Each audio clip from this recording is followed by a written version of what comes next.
الحمد لله رب العالمين والعاقبة للمتقين والصلاة والسلام على سيد الأنبياء والمرسلين.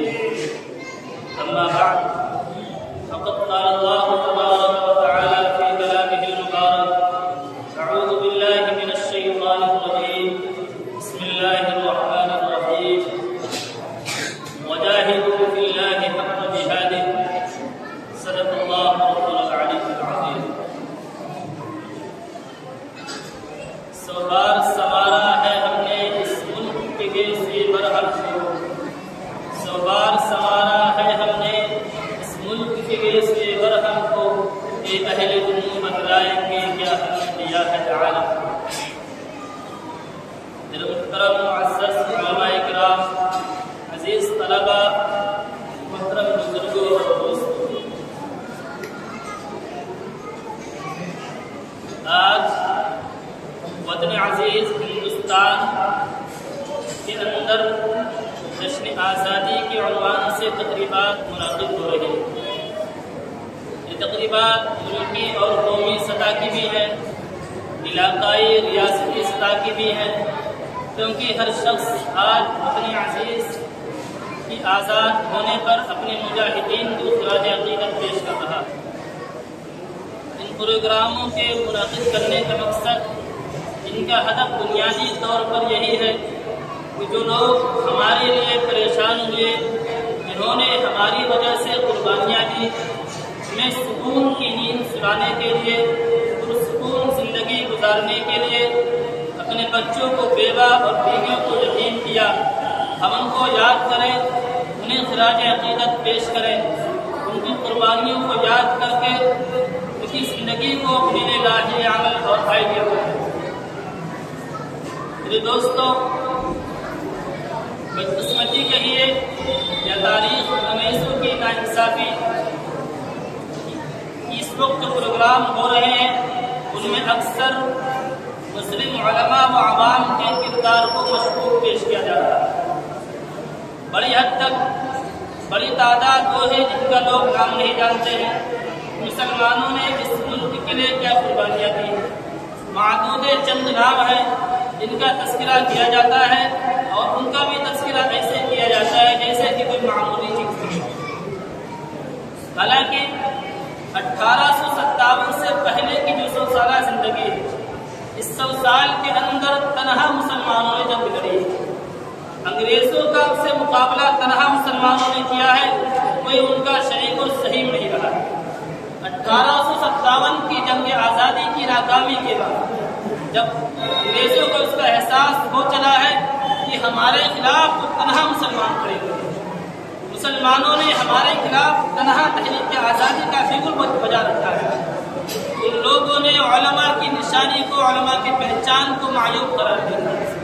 جو بھی انسان داڑھی ٹوپی والا دکھتا تھا، اس کے بھی چہرے اور بشرے سے مسلمان ہونے کی پہچان ہوتی تھی، مسلمان ہونے کی علامت جانی جاتی تھی. ان کو تختہ دار پر لٹکا دیا جاتا تھا، انہیں سولی پہ چڑھا دیا جاتا تھا. مسلمان ہونے کا اتنا جرم ہو چکا تھا انگریزوں کے بعد. 1857 کی جب ناکامی ہوئی، مسلمانوں کے ساتھ یہ ظلم ہونے لگا. 1857 کی جنگ کے اندر صرف علماء 53,000 شہید کیے گئے. جب ملت اسلامیہ کا اتنا ناقابل تلافی نقصان ہوا، حجت الاسلام مولانا قاسم نانوتوی رحمۃ اللہ علیہ اس تحریک کے سرکردہ تھے، مجربہ تھے اپنے زمانے کے. انہوں نے دیکھا کہ اگر ایسے ہوتا رہا تو چند دنوں کے اندر مسلمانوں کا نام لینے والا کوئی نہیں رہے گا، کوئی کلمہ گو نہیں رہے گا، کوئی اللہ اور رسول کی بات کرنے والا نہیں رہے گا. چنانچہ انہوں نے 1857 کی تقریباً 8-9 سال کے بعد 1866 کے اندر دارالعلوم دیوبند کی بنیاد کی. اس نے ملک کی آزادی کے اندر وہ رول ادا کیا ہے، قائدانہ کردار ادا کیا ہے. اپنے تو اپنے، لیکن جو انصاف پسند اغیار ہیں ان کو بھی اس بات کے اثرات ہے. آپ دیگر لوگوں کی زندگی نہ دیکھیے، صرف حضرت شیخ الہند علیہ الرحمہ کی زندگی دیکھیے، جن سے ہم سب کو ایک گولا نسبت ہے.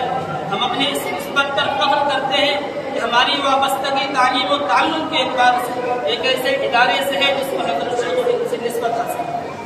جو ادارہ حضرت شیخ الہند رحمۃ اللہ علیہ کی علوم و افکار کا ترجمان ہے، جو ادارہ حضرت شیخ الہند علیہ الرحمہ کے علوم کی نشر و اشاعت کا ذریعہ ہے۔